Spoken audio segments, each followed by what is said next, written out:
আমি কিন্তু আপনাদের কাউকে ছাড়বো না। আমি তাদের ঘর বাড়ি সব পুরায়া সরকার করে দেবো।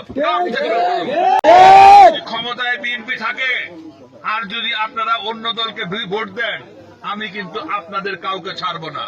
আমি তাদের ঘর বাড়ি সব পুরায়া সরকার করে দেবো। আমি কিন্তু কথা খুব পরিষ্কার ভাবে বলতেছি, এটা মনে করেন আমি ভয় দেখাচ্ছি। আমি পরিষ্কার করে বলেছি, কথা আপনি রেকর্ড করে বলে দিতে পারেন, যে দিয়া ইয়েতে ফেসবুকে ছেড়ে দিতে পারেন, আমার অসুবিধা নাই। আমি এটা মিন করতেছি। সুতরাং আমাকে যেন অপমানিত না হইতে হয়।